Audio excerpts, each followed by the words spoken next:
영화를 통해 마음이 열리는 곳 뒷방 상영관입니다. 영화가 끝나면 우리는 뒷방에 모여 대화를 시작합니다. 나와 당신의 영화는 우리의 대화를 통해 새롭게 살아납니다. 영화를 통해 마음이 열리는 곳, 비밀스러운 뒷방으로 여러분을 초대합니다.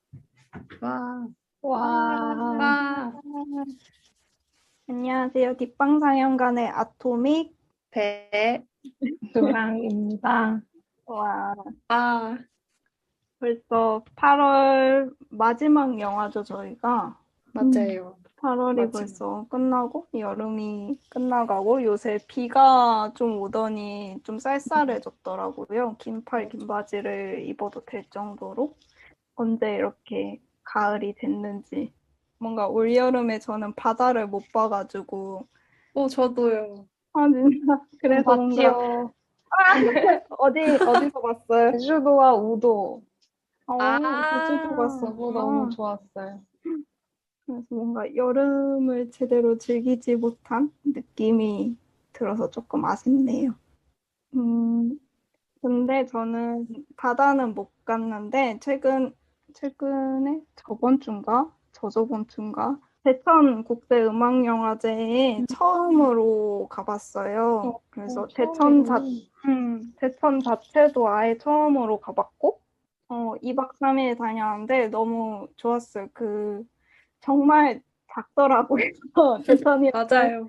제천이라는 곳이 굉장히 작고, 영화관도 그냥 그 메가박스 한 곳에서만 상영을 하고, 아마 원래는 의림지에서 뭐 공연 같은 것도 많이 하는 것 같은데, 이번에는 그 코로나 때문에 그런 게 좀 취소돼서, 뭔가 공연도 다른 데로 옮겨서 하고 그랬다는데, 저는 영화만 보고 와서 자세한 건 모르겠네요.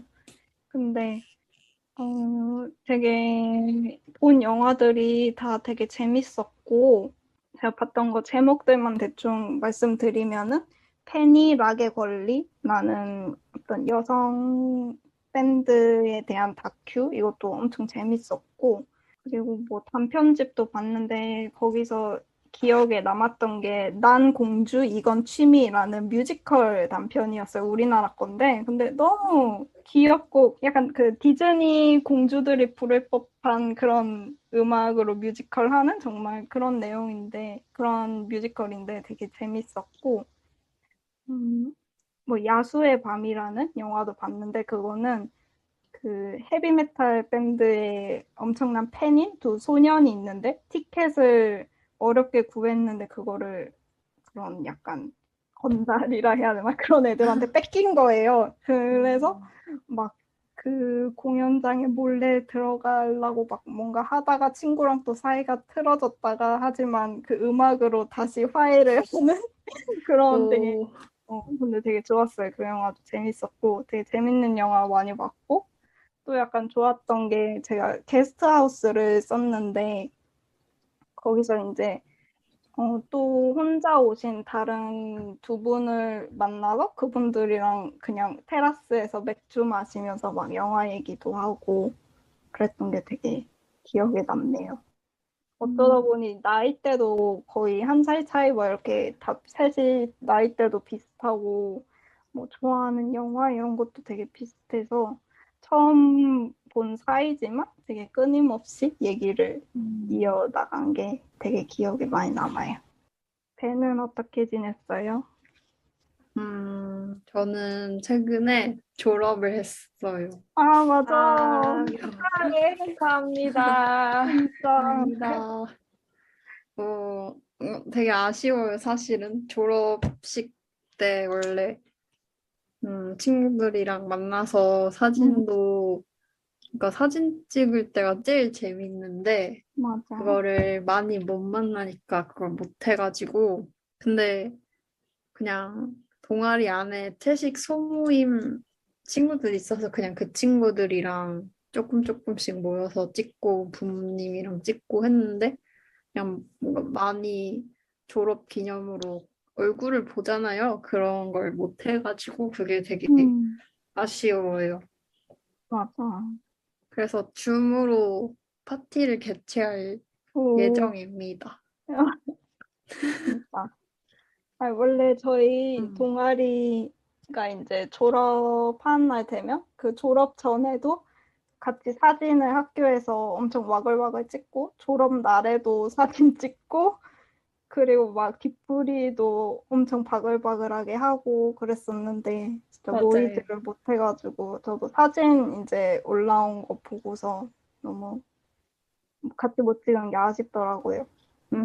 벌써 졸업이라니 괜히 내가 세월을 체감하고 아니, 제가 졸업하는데 어떤 연시 친구, 그러니까 저희 동아리 친구는 막 저를 뭔가 엄마의 마음으로 생각하더라고요. 그래서 막내가 막 졸업한다니. 맞아. 약간 그런 포지션에 어쩌다 보니 위치하고 있어서 맞아.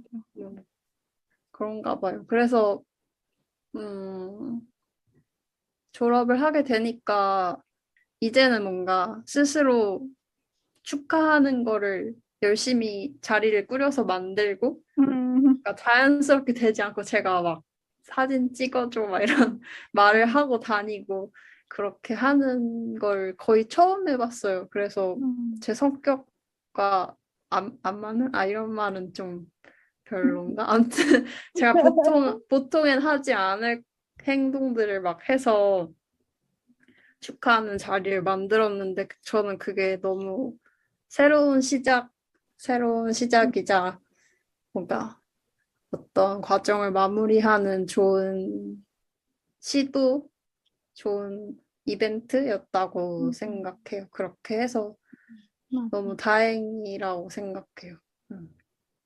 스스로를 칭찬하고 있습니다. 진짜 저도 어, 칭찬해 줄게요.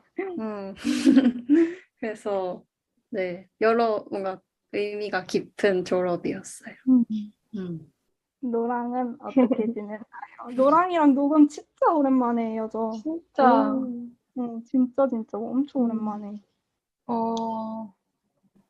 저는 되게 잘 지냈는데 뭔가 되게 잘 지내고 있어가지고 뭘 얘기해야 될지 모르겠는데 지난번에 배랑 같이 녹음했을 때 배가 그림책 전시 얘기를 해줬었는데 제가 너무 가고 싶은데 아직 거기를 못 갔어요. 그게 31일까지라고 했었는데 제가 갈 수 있을지 모르겠지만 제가 요즘에 그림책을 좀 보고 있긴 하거든요.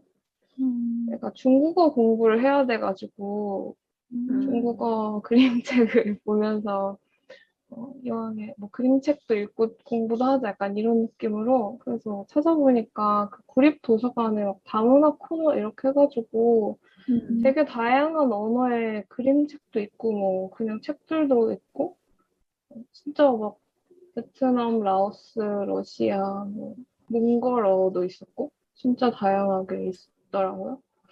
아무튼 저는 이제 중국어 책 위주로 봤는데 그중에서 그 그림책 한 10권 지금까지 봤는데 그중에 아주 조금 봤지만 제일 재밌었던 책이 그 베키나 작가의 달샤베트라는 책 있잖아요. 그 책을 제가 읽어봤는데 되게 더운 여름에 벌어지는 어떤 달과 관련된 그런 이야기인데 그래서 진짜 이거 되게 뭔가 영화적이기도 하다. 이렇게 정전이 갑자기 되고 불이 켜지고 막 이런 장면들도 있고 그리고 뭔가 되게 시원한 감각이랑 더운 감각 이런 것도 계속 느끼게 만들고 그림책을 읽는데도 이야기도 너무 재밌고 그래서 되게 중국어 공부 되게 재밌게 할 수 있게 해주는 고마운 책이고 어, 그림책도 진짜 재밌는 영역이구나 그러면서 맞아. 그리고 도서관에 이런 책들 읽는 것도 너무 좋고 자주 가서 보려고 하고 있어요. 달샤베트 한국어 책으로 있을 테니까 한 번쯤 읽어보시기를 권해요. 저 지금 잠깐 그런 줄거리 같은 거 찾아봤는데 너무 재밌을 것 같아. 그림책이 막 그냥 동화 아니면 뭐 그림책 그래서 어린이들 뭐 어린 아이들만 봐야 될 것 같은 그런 느낌인데 막상 보면은 지금 봐도 되게 재밌는 것들이 많단 말이에요. 그래서 저 보고 싶네요. 달샤베트? 음.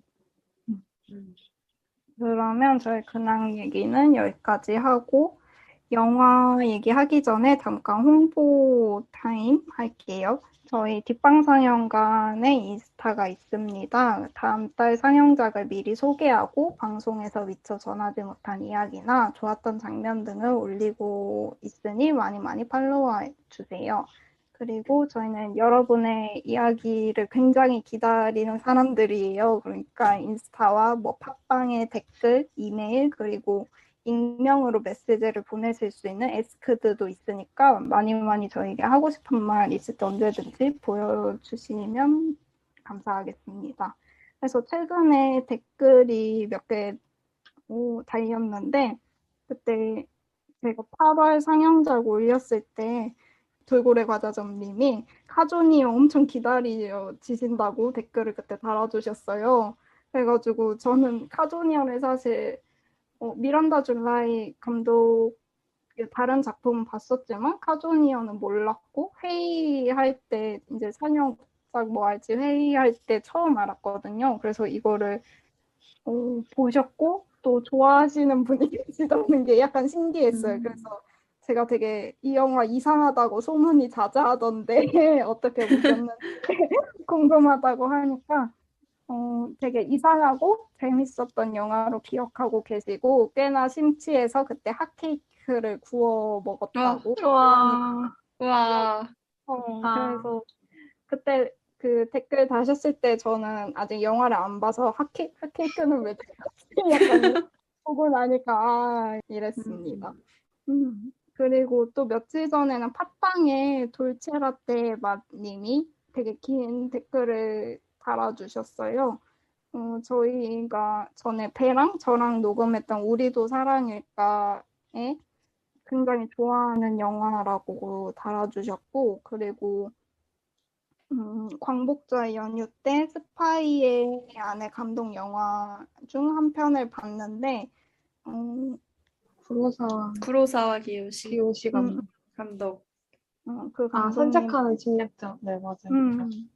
그 영화를 보셨는데 뭔가 인간 개념 언어 뭐 이런 것에 대해 되게 철학적인 영화 같은데 뒷방 상영관의 의견은 어떤지 궁금하시다고 그러셔서 만약 저희가 보게 되면 이렇게 완전 에피소드로는 못하더라도 댓글이나 방송에서 꼭 의견을 전해보도록 하겠습니다. 그리고 에릭 로메르 녹색 방송도 너무너무 좋으셨다고 하면서 근데 다른 영화들을 딱히 볼 데가 없다고 하셨는데 이게 사실 크라이테리온 채널에 에릭 로메르 영화 되게 많지 않나요?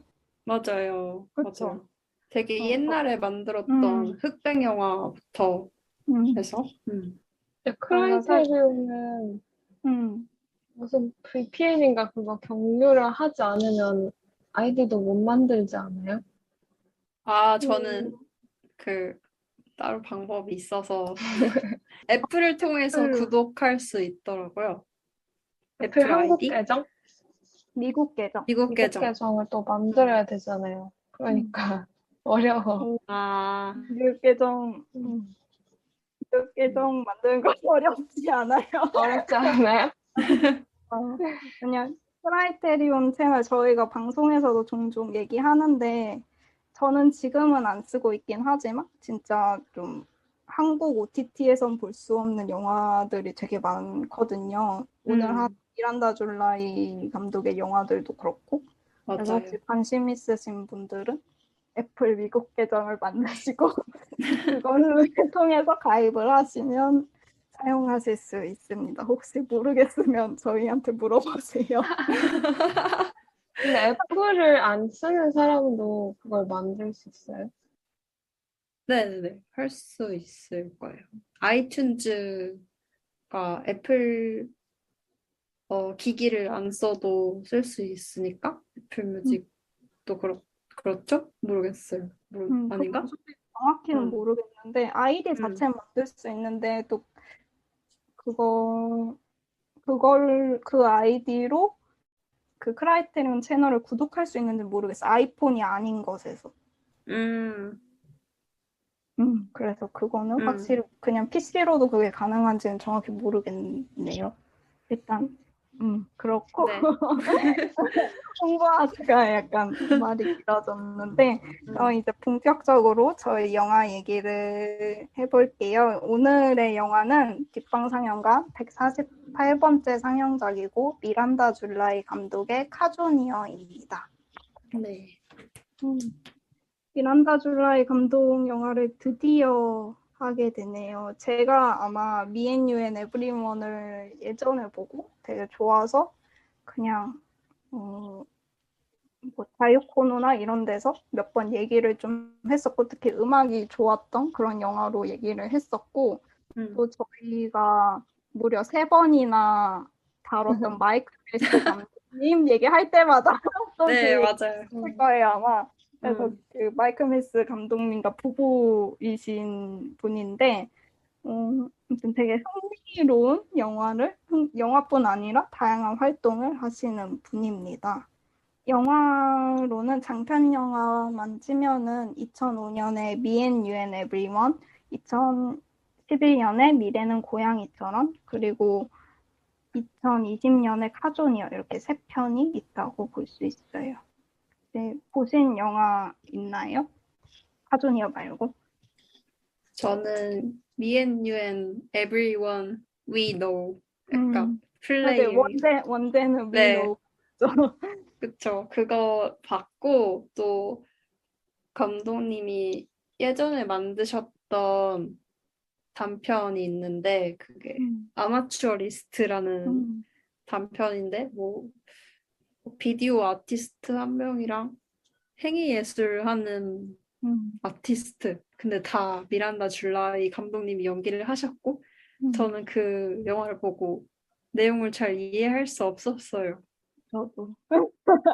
그냥 엄청 추상적이라고 생각했고 그리고 네스트 오브 텐이라는 단편도 있는데 이 영화는 좀 뭐랄까 개인들이 가지고 있는 강박 같은 거 그런 행동들 뭔가 의식처럼 하는 행동들 같은 것들을 보여주기도 하고 뭐 섹슈얼리티에 대해서 얘기하기도 하고 관계에 대해서 얘기하고 그래서 많은 사람들이 Me and You and Everyone We Know가 좀 이 네스트 오브 텐의 내용을 조금 발전시킨 영화다라고도 말을 하더라고요.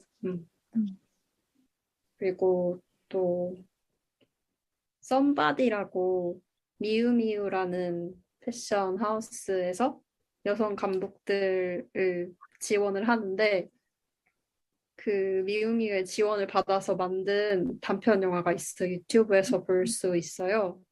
네, 이 영화 일단 의상이 다 미우미우에서 만든 거고 그리고 내용은 약간 썸바디라는 메신저 앱을 발명을 한 거예요.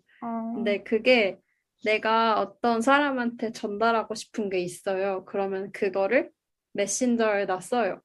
그럼 그거를 어떤 사람이 대신 전달해 주는 거예요. 그러니까 매칭을 해서 뭔가 평점도 있고 뭐 잘 전달해 준 사람은 5점, 못 전달한 사람 1점 이런 식으로 해서 그런 뭔가 직접적인 소통은 하지 않고 되게 매개를 통해서 소통하는 그런 내용을 담은 재미있는 단편이 있었고 그리고 오픈 투 더 월드라는 이거는 약간 다큐멘터리 기록인데 감독님이 영국에서 체리티샵 그러니까 중고 가게들을 그러니까 하나로 여러 종교를 내세우는 체리티샵들이 있는데 그런 가게들을 하나로 모아서 영국에 있는 셀프리지 백화점 안에서 뭔가 프로젝트로 했었던 그 이야기를 담고 있는 그런 영화가 있어요. 장편 영화로만 치면은 그 미래는 고양이처럼 이후에 거의 10년 만에 이 카조니어라는 영화가 나온 건데 사실 감독님은 자기는 항상 존재했고 영화는 10년 만에 나왔지만 항상 다른 매체를 통해서 계속 다양한 목소리를 내고 일을 해왔다고 그렇게 말씀하시거든요. 그래서 실제로도 뭐 책도 쓰시고 영화 이런 미우미우랑 같이 한 썸바디처럼 그런 단편 작업도 하시고 그냥 퍼포먼스도 하고 뭐 연극도 쓰시고 정말 다양한 그냥 종합 아티스트라고 해야 되나? 약간 그런 분으로 보시면 될 것 같아요. 그래서 그 단편 소설집 중에 No One Belongs Here More Than You라는 단편집이 있는데 그냥 구글에 쳐보니까 약간 그 구글 북스에서 프리뷰로 조금 책을 볼 수 있잖아요.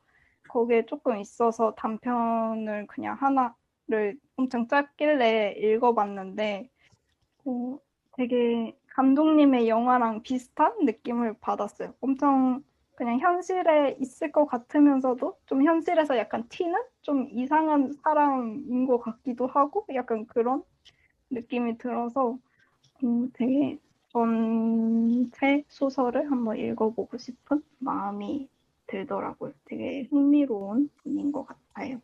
감독님은 이런 분이시고 또 배우분들 얘기를 조금 해볼까요? 네. 이 카조니어 영화에서 그러니까 올드 돌리오가 주인공이고 주인공이 아빠인 로버트 역을 맡으신 배우분이 리처드 젠킨스라는 분이세요. 네, 이분이 저희 이전에 방송했던 올리브 키터리지라는 HBO 드라마에서 올리브의 남편 역할인 헨리를 연기를 하셨고, 맞아. 되게 뭔가 어리버리한 느낌, 그런 느낌 있는 그런 그런 역할이었고, 이분이 되게 많은 영화, 드라마에서 조연 연기를 많이 하셨어요. 근데 그러다가 좀 주연급으로 유명해진 드라마가 2001년에 Six Feet Under라는 드라마에서 유령이 된 아버지 역할을 맡았어요. 이 드라마가 장의사 일을 하는 가족의 이야기인데 거기서 장의사 일을 시작이 아니라 하던 아버지 역할을 맡아서 뭔가 그 시즌 내내 뭔가 유령으로 등장했다고 하더라고요. 근데 이 드라마가 되게 재밌는 블랙 코미디, 가족 영화, 성장 영화 이렇게 좋은 평가를 받고 있다고 해요. 그래서 엄청 궁금해졌고요. 영화에서는 뭐 바운 애프터 리딩, 렛미인, 케빈 인더 우즈 그리고 쉐이프 오브 워터에 나오셨어요. 보신 분들은 알겠지만 화가이고 그 주인공 일라이자였나요? 일라이자의 베스트 프렌드인 자일스 역할을 맡았습니다. 영화 보면서 계속 어디서 봤지 이러다가 딱 끝나고서 올리브 키터리지가 딱 생각나더라고요. 그래서 맞아요. 올리브 키터리지에서는 엄청 다정한 약간 그런 성격의 캐릭터로 나왔었는데 여기서 되게 다른 모습을 보여줘서 좀 코믹한 연기 플러스 되게 억압적인 뭔가 그런 모습이 보여져서 좀 외형은 약간 비슷하다고 할 수 있는데 그냥 뭐 머리도 그렇고 안경 쓰고 막 이렇게 나오는 게 되게 달라 보이더라고요. 맞아요. 그리고 셔츠를 빼놓고 다니는 거, 음, 바지에서 그런 맞아. 것도. 그리고 이제 올드 돌리오는 에반 레이첼 로드라는 배우분이 맡으셨는데 저는 사실 다른 작품은 잘 모르겠고 드라마 웨스트월드 거기에 좀 나오셔서 인지도를 많이 쌓으신 것 같아요. 그리고 원래 노래도 가수도 하시는 분이라서 올드 돌리오가 목소리를 엄청 낮게 내잖아요. 근데 원래도 자기가 좀 낮은 편이긴 한데 약간 노래할 때 그런 키에 좀 맞춰져서 평소 목소리가 좀 높아졌는데 감독님이랑 이제 올드 돌리오에 대해서 얘기를 막 하다가 그런 원래 목소리가 나오니까 감독님이 더 낮게 내봐, 더 낮게 내봐 하면서 그런 목소리를 설정하게 됐다고 하더라고요. 그리고 아, 그리고 그 겨울왕국 2에서 아렌델레 왕비 목소리 엘사와 안나의 어머니 역할을 그러니까 하셨다고 합니다. 그 목소리는 어땠는지 기억나시는 분 있어요? 노래를 하잖아요. 그 All is Found라는 노래 저는 안 자장가로. 봤어요, 사실. 아, 진짜요? 틀을 저도 안 봤어요. 이럴 수가. 거기 되게 뭔가 부드럽고 노래가 되게 듣기 좋아요. 그 노래. 자장가로 불러준 거라서 그런지. 그리고 멜라니 역은 리나 로드리게즈라는 아, 배우. 지나. 지나. 맞아. 지나 로드리게즈라는 분이 맡으셨어요. 저는 이분은 완전 처음 봤어요. 저도요. 근데 조사해보니까 되게 여러 드라마, 영화에 나오셨고 좀 유명한 드라마 시리즈가 제인 더 버진이라는 작품이더라고요. 그리고 뭔가 제작이랑 감독으로 참여한 것도 있으신가 봐요. 같이 배우분들 막 인터뷰한 영상을 봤는데 그런 얘기를 하니까 이제 옆에서 그 에반 레이체 로드 배우분이 막 keep directing 이러면서 계속 감독도 하라고 막 이런 얘기 하더라고요. 그래서 오, 되게 배우분들이랑 또 감독님도 엄청 친해 보이고 그리고 그런 뭐 배우랑 또 그런 같이 일한 스태프들 인터뷰 보면은 다 미란다 줄라이 팬이었고 일을 너무 같이 해보고 싶었고 꿈만 같고 다 이런 얘기를 하더라고요. 그래서 엄청난 매력의 소유자구나 싶었어요. 그럼 배우분들 얘기는 여기까지 할까요? 그러면 트리비아를 몇 개 얘기해 볼까요? 저는 일단 앞서 계속 여러 번 말했지만 Me and You and Everyone도 음악이 엄청 좋았는데 이 영화도 시작하자마자 나오는 음악부터 저는 너무 좋더라고요. 그래서 그 사운드 트랙 앨범을 계속 듣고 있는데 요새 영화 음악 작업하신 분이 에밀 모셀이라는 분인데 이분은 미나리 OST 하신 분이더라고요. 그래서 그 미나리 OST도 아마 되게 화제가 됐던 기억이 있거든요. 저는 사실 음악을 그렇게 주의 깊게 그 영화에서 듣진 않았었는데 그때 화제가 됐었고 또 아카데미 후보에도 올랐었던 그런 작곡가, 음악가라고 하십니다. 또 의상 디자이너 얘기도 조금 해볼까요? 이 영화의 의상 디자인 맡으신 분이 제니퍼 존슨이라는 분인데 미란다 줄라이 감독님과는 그 미우미우 단편인 썸바디에서 같이 일을 하셨던 적이 있고 마이크 밀스 감독의 비기너스와 20th Century Woman 우리들의 20세기에서도 의상을 맡으셨다고 하더라고요. 맞아. 근데 이분이 하신 말씀 중에서 기억이 나는 게 그런 인물별로 의상을 설정하는 게 되게 어려운 작업이고 좀 재밌는 점은 올드 돌리오의 의상 있잖아요. 그 초록색 트랙 수트 자켓을 입고 있고 되게 바지도 되게 크고 길고 이런 옷차림인데 이런 옷들이 많은 걸 얘기를 해준다고 하셨어요.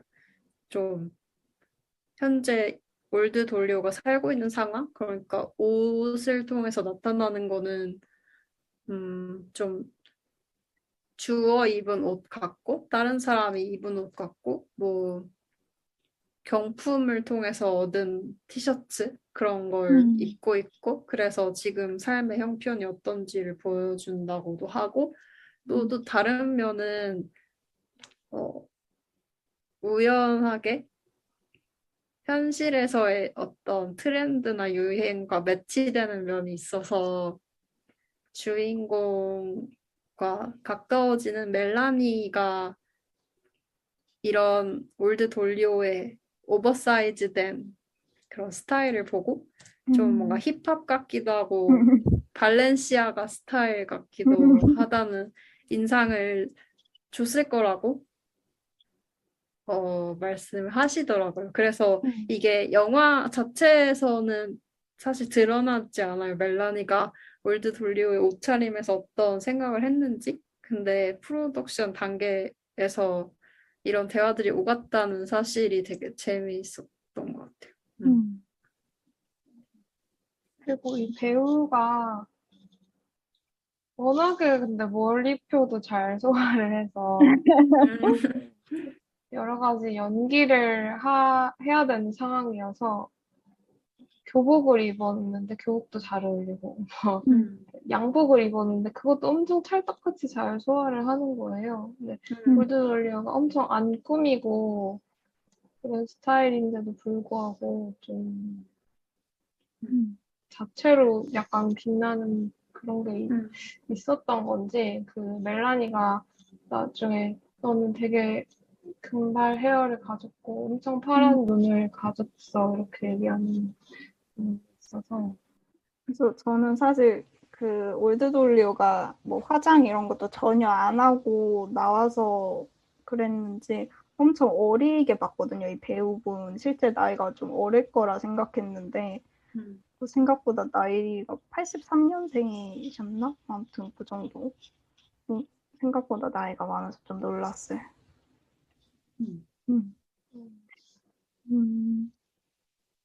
그리고 이 미란다 줄라이 감독이 이 영화를 약간 만들게 된 게 그냥 어느 날 남편인 이제 마이크 밀스 감독님 그리고 아들이 좀 아파가지고 같이 이렇게 누워 있었대요 집에. 근데 좀 비몽사몽하다가 이렇게 일어났는데 어떤 세 사람이 자기한테 걸어오는 게 보였대요. 그게 이제 어떤 한 남자와 두 여자가 걸어오는 그게 이제 이 나인즈 가족들 이 사람들을 뭔가 환영처럼 그렇게 보고 그 폰에 녹음을 했대요. 이런 아이디어를.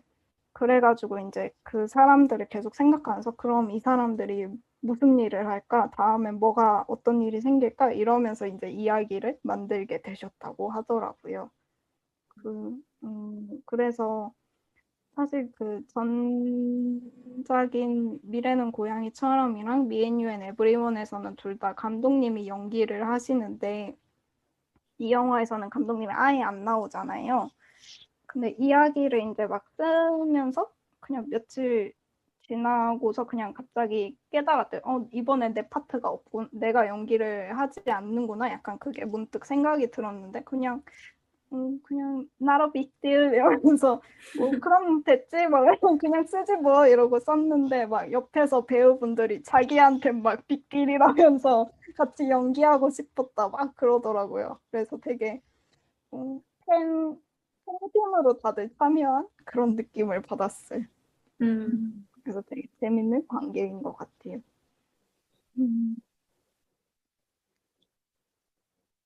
그럼 저 트리비아 할 얘기 있을까요? 저는 그 아토믹이 리허설 때 얘기해준 미란다 감독님이랑 에반 배우가 했던 대화? 그것도 재밌었어요. 그 두 분이 되게 이 올드 돌리오라는 캐릭터를 어떻게 구체화시키고 연기를 할지에 대해서 엄청 얘기를 많이 나누셨는데, 막 되게 영화에는 쓰이지 않을 그런 뒷배경 같은 이야기까지 그냥 자기들끼리 막 올드 돌리는 사실 막 이랬을 것 같아. 뭐를 봤을 것 같아. 뭐를 좋아할 것 같아. 이러면서 그런 얘기들도 굉장히 많이 나눴고 또 했던 얘기가 뭐 아까 그 목소리 설정하는 것도 그랬고 또 에반 배우가 했던 말이 이제 에반 배우가 자기가 바이섹슈얼이라고 얘기를 하셨는데 이제 그래서 자기는 살아오면서 계속 그런 뭔가 우리가 흔히 말하는 남성적인 면, 여성적인 면이 항상 있다고 생각이 들었는데 뭔가 연기를 하고 그런 캐릭터 구축하면서 자기가 인지하지 못했는데 좀 그런 남성적인 면이 많이 들어간 것 같다고 해요. 그런 거를 미란다 줄라이 감독이 많이 찝어줬고 또 그리고 리허설 같은 거 할 때 그 동물 이야기를 많이 나눴대요. 그래서 움직임을 보면 되게 그 기어가는 장면도 좀 그렇고 움직임을 쓰는 게 되게 보통 사람이랑 좀 다르게 쓰잖아요. 올드 돌리오가. 그래서 그런 거에 뭔가 동물적인 느낌이 좀 들어간 게 아닐까 싶어요. 뭔가 말로 막 표현은 잘 못하는데 몸이 반응하는 듯한? 그래서 되게 캐릭터에 대한 애정이 엄청 깊었던 것 같아요. 이름에 관한 얘기도 저는 되게 맞아. 좋았어요. 이름이 이제 영화에서는 올드돌리오라는 이름이 어떤 뭐 노숙자의 무슨 그런 복권에 복권에 당첨된 당첨된 노숙자였죠. 뭐 그런 이름에서 따와서 부모가 지어줬다 이런 이야기가 나오는데 이제 미란다 줄라이 감독이 이 캐릭터 이름을 정했을 때는 감독님 친구가 꿈을 꾸셨는데 꿈에서 미란다 감독님이 10마리의 고양이를 낳았대요. 근데 그 친구가 이제 그 고양이들의 이름을 다 기억했는데 그중 하나가 올드 돌리오였다고 합니다.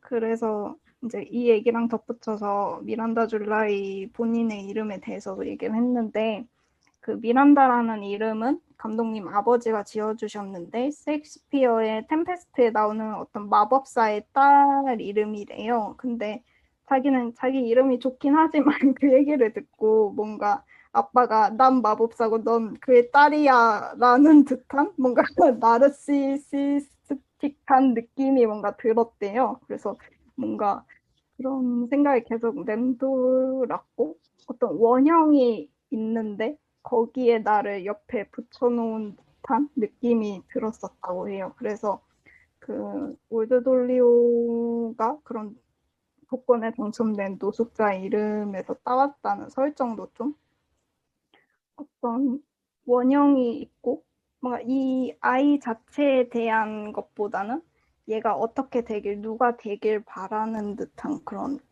부모의 압박 같은 게 좀 들어간 게 아닐까 싶었어요.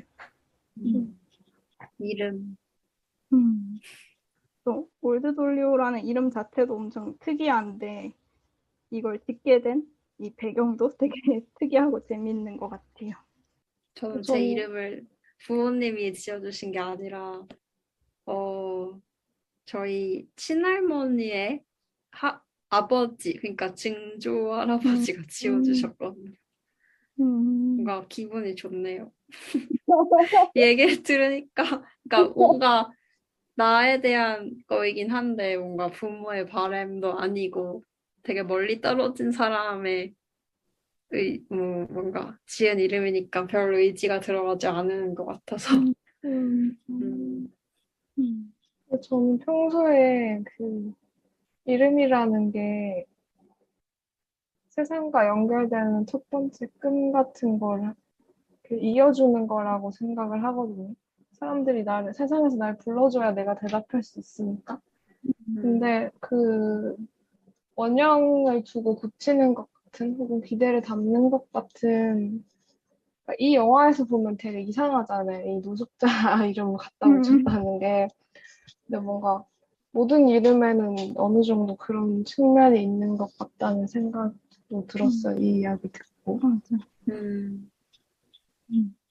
그렇죠. 우리나라에서 한자 이름 많이 짓잖아요. 근데 그럴 때 한자 한자의 뜻이 있고 그 뜻에는 보통 그 이름을 지어준 사람이 바라는 것이 들어 있으니까.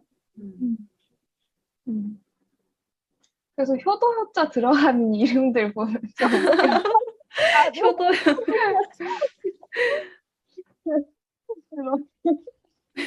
음. 음. 영화 자세한 얘기는 또 이제 다시 보기에서 더 하기로 하고 줄거리를 들어볼까요?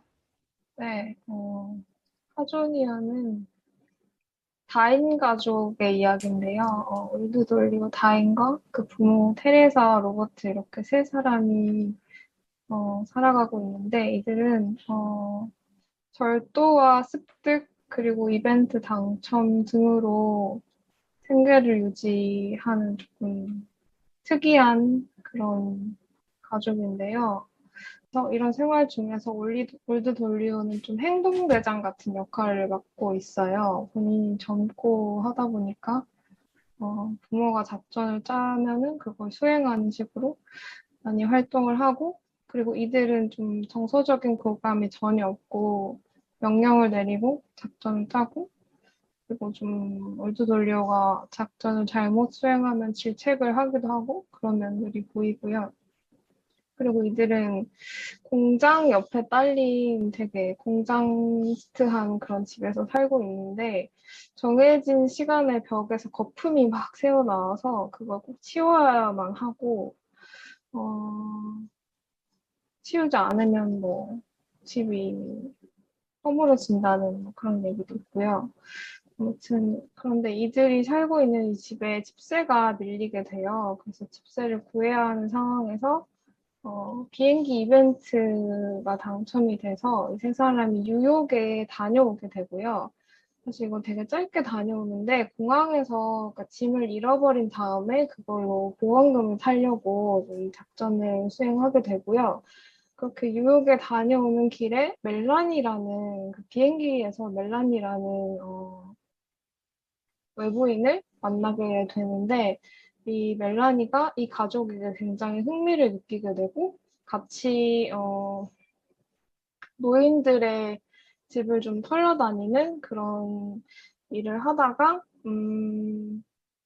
멜라니가 보기에 이 가족들이 되게 관계가 좀 이상하다고 판단을 하고 돌리오에게 부당하다고 판단을 해서 두 사람이 따로 나와서 멜라니 집에서 좀 생활을 하게 되고 그러면서 올드 돌리오가 가족들에게 되게 돌아가고 싶어 하면서도 뭔가 가족들과는 다른 관계에 대한 갈망 같은 것도 보이고 그러면서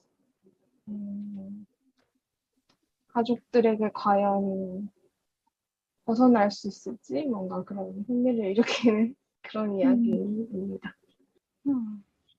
진짜 흥미로운 영화고 되게 이상하지만 재밌다? 라는 게 정말 딱 어울리는 영화였던 것 같아요.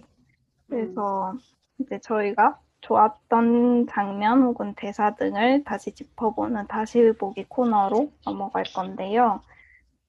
저는 처음부터 너무 좋았어요. 첫 장면이 이제 그 버스 정류장에 세 사람이 있고, 근데 막 그 우체국에 이제 그런 물품을 훔치려고 들어가는데 막 너무 수상하게 앞구르기를 하고 막 이상한 점프를 하면서 들어가는 그 모습을 보고 아 진짜 미란다 줄라이 감독이 실망시키지 않는다 약간 그런 느낌을 받았어요. 저는 그때 음악도 너무 시작부터 좋았고 그래서 일단 그 첫 장면은 그냥 누가 봐도 수상한 그런 행동을 보이는 캐릭터가 너무 재밌어서 되게 산뜻하게 영화를 저는 시작했고 그리고선 또 얼마 안 가서 그 마사지 받는 장면이 나와요. 처음에는 그냥 그 쿠폰으로 받은 마사지 쿠폰을 돈으로 바꿔달라고 이제 요구를 하려고 갔었는데 못 바꿔준다고 하니까 그냥 짧게 마사지를 받겠다. 그렇게 된 건데 아까 말했듯이 그 동물에 대해서 얘기를 했다는 것처럼 여기서도 되게 그런 고양이, 되게 낯선 손길을 무서워하는 고양이처럼 등을 막 세우고 되게 마사지를 해야 되는데 손을 대기만 해도 막 엄청 반응을 해가지고 그 장면까지도 웃겼는데 뭔가 이제 아래에 얼굴을 올드돌리 얼굴을 잡아주는데 막 눈물이 그렁그렁하고 결국 눈물을 흘린단 말이에요. 그래서 이 장면이 엄청 초반 장면이고 이 가족들의 정확한 상황을 아직은 모르는 상태인데도 좀 그 장면 보면서 올드돌리오한테 엄청난 감정이입과 또 막 보듬어주고 싶은 마음이 막 샘솟았었어요. 되게 감정 표현을 서로 안 하고 얼두들 이유도 왜? 뭐가? 약간 이런 그렇게 말하면서 감정 표현 진짜 안 하는 사람인데 그 안에서 뭔가 감정을 느끼고는 있는데 본인도 인지하지 못하는 채로 느끼고 있다는 게 계속 느껴지고 보는 사람으로서도 그런 상태에 저는 되게 많이 공감을 했던 것 같아요. 음. 뭔가 가족들한테 좀 더 툴툴대는 그런 경향이 조금 있거든요. 저는 뭐 다른 분들은 어떤지 모르겠는데 약간 상대적으로 타인들보다 가족들에게 그러니까 괜히 짜증내고 이런 거 있잖아요. 별거 아닌데 아 왜 이거 여기다 놨어 막 이런 이런 식으로 그래서 뭔가 되게 오히려 너무 가까워서 표현이 어려울 때가 있는데 뭔가 가족 내에서 그러면 저희는 이제 사회적인 생활을 하니까 또 친구를 만나든 밖에 어디 누군가를 만나면서 뭔가 그런 감정 표현을 하는 거를 또 반대로 배울 수도 있는데 가정에서 만약 그런 게 하지 못하고 있다면 올드돌리오는 가정에서 그런 걸 배우지도 못할 뿐더러 그거를 다른 곳에서 뭔가 얻어낼 그게 없었던 것 같아요. 그래서 정말 이 감정이 뭔지도 잘 모르고 이거를 내가 어떻게 표현을 해야 하는지 또는 할 수 있다는 것 자체를 잘 모르는 그런 상태였던 것 같아요. 이 가족이 서로 그런 다정한 말을 주고받지 않고 뭐 안아주거나 뭔가 터치를 하거나 이런 게 거의 없기 때문에 돈 버는 일과 관련된 일이 아니면 그 부모님이 올드 돌리오한테 좀 영화의 후반부에 하는 말이 너도 바라지 않았잖아. 우리 그렇게 하기로 한 거 아니었어? 그러니까 바라지 않았던 거는 뭐 허니 뭐 우리 아가 이렇게 부르거나 아니면 생일을 챙기면서 리본이 달린 그런 포장된 선물 상자를 받거나 하는 그런 것들을 원하지 않는다라고 합의한 것처럼 그렇게 얘기를 하더라고요. 그래서 올드돌리오도 아마 부모님이 처음에 어떻게 말했을지 모르지만 너 이런 거 필요 없지라고 말했을 때 뭘 원하는지도 모르고 필요 없어라고 말했을 것 같아요. 이거는 영화에는 나오지 않지만 아무튼 그런 정해놓은 것들이 유지되다 보니까 뭔가 바라는 것에도 제한이 생기고 뭔가 인간도 동물이잖아요. 그런 생각 말고 뭔가 느끼는 것 영역에서는 바랬을 거를 뭔가 나는 원하지 않아라는 생각이 방해했을 수도 있고. 근데 이 마사지 장면에서는 마사지라는 게 되게 친밀하고 뭔가 사람 손과 몸이 이렇게 닿는 그런 과정인 건데 거기서 자기가 바라고 있었던 것 그런데 바라지 않는다고 생각했었고 잘 몰랐던 것 그런 걸 느끼게 된 것 같아요. 말 없이. 그래서 눈물이 났던 것 같았어요. 그래서 이 장면에서 올드 돌리오가 지금 어떤 상황에 처해져 있는지도 드러나고 뭘 바라고 있는지도 드러났었던 것 같아요. 그리고 그 마사지를 할 때 해주시는 분이 처음에 이렇게 만지는데 너무 세다고 하거든요. 올드돌리가. 그래서 더 약하게 했는데 그것도 너무 세고. 그래서 아예 만지지 않고 그냥 몸 위에서 이렇게 온기가 느껴질 정도로만 하는데 딱 좋다라고 말을 하는 거예요. 근데 저는 이 장면을 보면서 아, 뭔가 원하는 것이 뭔가 원하는 것이 있어도 뭔가 익숙한 것만을 바랄 수밖에 없는 걸까? 그런 생각을 했어요. 결핍이 익숙해서 그걸 바라게 되는 경향에 대해서 생각을 하게 됐는데, 노랑 씨는 또 다른 말씀을 하시더라고요. 이 접촉하지 않지만 느껴지는 거에 대해서. 그분도 참 대단하다는 생각이 드는데, 진짜 되게 이상한 반응을 보이는 거잖아요. 정말, 그냥, 정말 살이 닿는 정도의 터치만 해도 세다고 하니까.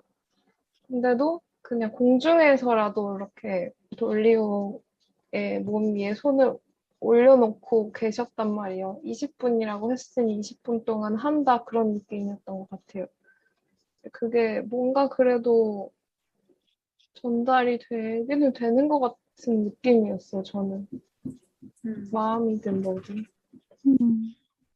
맞아. 그 올드돌리오랑 이 부모와의 관계가 굉장히 이상하다는 그런 걸 보여주는 장면들이 많고 이 가족이 흔하지 않다? 뭐라 해야 되지? 뭐 아무튼 보통 우리가 잘 흔히 볼 수 있는 가족들이 아니라는 그런 부분들이 굉장히 많은데 저는 그런 설정 중 하나 중에 거품이 새는 집이라는 이 설정이 되게 재밌었어요. 뭔가 보통 물이 새는 거 이런 거는 들어봤어도 거품이 새는 집이란 거는 생각도 안 해봤고 게다가 핑크색 거품이 막 벽에서 시간마다 줄줄 흘러나오는 곳인데 그래서 이거를 처음에 이런 연출하시는 프로덕션 디자이너분이 이 스크립트를 읽고 도대체 이걸 어떻게 표현하라는 거지? 엄청 골머리를 써오셨대요. 이 핑크색 거품을 어떻게 나오게 하지? 이렇게.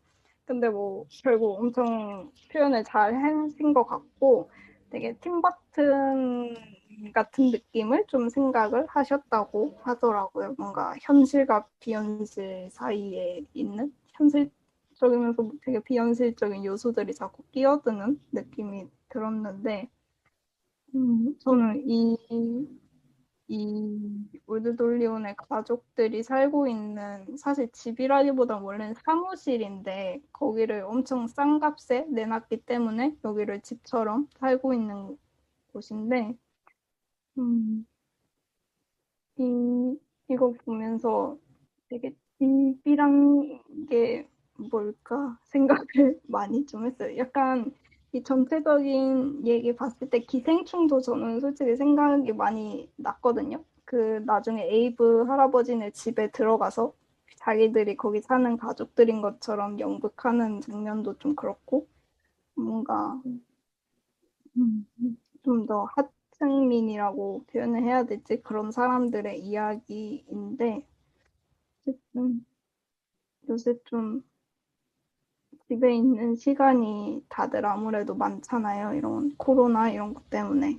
근데 되게 그런 마케팅 광고들 보면은 집을 계속 다른 곳으로 변화시키게 광고를 한단 말이에요. 막 홈 오피스를 꾸며야 된다. 홈 카페를 해야 된다. 집에서도 예쁜 파자마를 홈웨어를 입어야 한다 하면서 막 그런 광고를 엄청 하는데 뭐 물론 저 파자마 엄청 좋아하지만 막,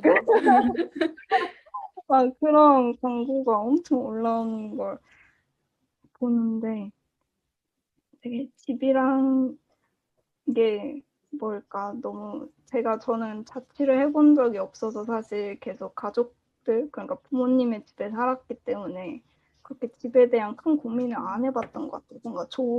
뭔가 좋은 집이란 게 막 비싸고 정말 의리의리한 그런 것뿐만 아니라 그냥 별 문제 없이 지낼 수 있는 집, 깨끗한 집 이런 거에 대해 좀 생각을 해보게 되더라고요. 저는 영화 보면서 왜 거품이 나는 집일까? 그런 생각을 했는데 그 거품 회사?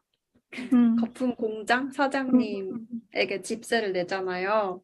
근데 그분도 그분도 웃기는 되게 거 그분도 되게 특이하신데 계속 울먹울먹거리고. 네. 그리고 뭔가 이 세상의 슬픔을 다 짊어지신 것 같은. 그래서 계속 우시는 분인데 아무튼 그분에게 집세를 내야 돼요. 근데 건물을 관리하시고 근데 그 거품을 치워야 되는 이유가 거품이 흘러나오면 벽에 곰팡이가 생겨서 벽이 무너지고 그 집 때문에 모든 건물이 무너질 수 있다. 막 이런 말을 영화에서는 해요. 그래서 거품을 뭔가 집이 무너지지 않게 하기 위해서 시간을 맞춰서 이렇게 시계 알람을 맞춰서 삑삑 소리가 나면은 치워야 하는 건데 뭔가 그거 보면서 그냥 하루하루 하루 벌어 하루 사는 삶이잖아요. 이 가족이 매일매일 일반적인 형태의 노동은 아니지만 아무튼 간에 돈을 벌기 위한 행위들을 하고 그런 것들을 하지 않으면 살아갈 수 없고 집이 유지될 수 없고 그래서 해야 하는 일들인 것 같았어요. 거품 치우기도 그 중에 하나. 하지 않으면 집이 무너지니까. 그리고 또 셋이 그 뉴욕행 비행기를 타고 돌아오는 길에는 이제 짐을 분실됐다고 속여야 하니까 가족이 아닌 척을 해야 했단 말이에요. 근데 비행기에서 따로 앉았는데 같은 시간에 시계가 셋이서 울리는 거예요. 그게 거품 치우는 시간인 건데 그러니까 밖에서도 뭔가 이 세 사람이 같은 운명에 지금 처해 있다는 걸 보여주는 것 같았어요. 어쨌든 간에 가족이라는 게 지금 처한 상황을 같이 해결하는 그런 사이였던 것 같아요. 저는 솔직히 그냥 너무 현실적인 얘기인데 거품을 튀우는 거는 노동을 제공하고 있는 거라고 생각했거든요, 저는. 이 회사에 이 가족이 노동을 제공하고 있고 저 사장은 저 거품 치우는 일을 위해서 따로 대가를 지불하고 노동자를 고용해야 하는 주제에 저렇게 노동을 사용하고 있으면서 오히려 집세를 요구한단 말이야? 그런 생각을 해봤습니다. 어쩌면 뭔가 집 계약할 때 $500였잖아요. 집세가 월세가. $500 싸게 해주는 대신에 너네가 거품 치워야 돼 이런 말을 했을 수도 있을 것 같아요. 그리고 또 저는 약간 의아했던 장면 중 하나가 그 손톱 네일 팁을 떼주는 그 장면이 되게 보면서 이건 무슨 얘기일까? 약간 이런 느낌으로 봤거든요. 그게 뭐 그런 누구지? 멜라니가 뭔가 자기 병원에서 알게 된 좀 돈이 있는 노인들의 집에 가서 골동품을 뭐 싸게 사거나 받아와서 그걸 비싸게 팔자 약간 이런 계획을 세워가지고 어떤 집에 갔다가 이제 나와서 그런 카페 음식점 같은 데서 이제 막 넷이 얘기를 하다가 멜라니가 좀 이상한 거 같아. 나는 이제 그만할래 안 할래 하고 가려다가 이렇게 잡는 와중에 손톱 하나가 붙여놨던 게 떨어진단 말이에요. 그래서 지금 이거 어떡할까 하나만 없으니까 이상해 보이잖아 막 이런 얘기 했는데 그때 올드 돌리오가 그 손을 덥석 잡고 되게 네일 팁들을 하나하나 떼주는 장면이 나오는데 저는 보면서 그 영화를 이제 한 두세 번 정도 봤는데 처음 봤을 땐 진짜 이게 뭘까? 이게 뭘까? 감독님이 이상한 얘기를 많이 하긴 하지만 정말 이상한데 이러면서 봤거든요. 그리고 저는 이제 그런 멜란이랑 올드 돌리오의 그런 뭔가 사랑의 감정 그런 얘기가 나올지 솔직히 생각을 처음에 못했었기 때문에 더 그랬고 다른 분 그래서 이 장면 봤을 때 느낌이 어땠는지 좀 궁금해요. 아니면 별 생각 없이 그냥 스무스하게 넘어갔나요? 근데 저도 궁금한 게, 네일 해보신 분 있어요, 이 중에? 음. 저는 안 해봐가지고, 만약에 그런 상황을 그러니까 네일 팁이 나에게 어떤 의미인지, 그게 만약에 부러지면 그게 어떤 상황인지 그런 거 아, 있잖아요. 아, 그 누가 나에게 되게 그렇게 해준다면 정말 어떨 것 같은지. 근데 저는 그게 그냥 떼면은 손톱 되게 상하거든요. 그래서 중간에 리무버 그거를 꺼내긴 하지만 그래서 좀 싫었을 것 같아요. 근데 내가 가서 뗄게요. 그런 느낌? 일단 그 첫 번째로 그게 나갔다는 것 자체가 되게 좀 굉장히 신경이 거슬리죠. 음. 음, 그래서 만약 그냥 옷에서도 셔츠 입었는데 단추 하나가 갑자기 중간에 떨어져서 셔츠가 헐렁헐렁해진 그런 느낌이라 해야 되나? 되게 신경 쓰이는? 남들은 잘 안 볼 수도 있는데 그런 부분인 것 같아요. 저도 그냥 이상하다는 생각은 했는데, 그러니까 이 영화가 되게 설득을 해낸다고 해야 되나?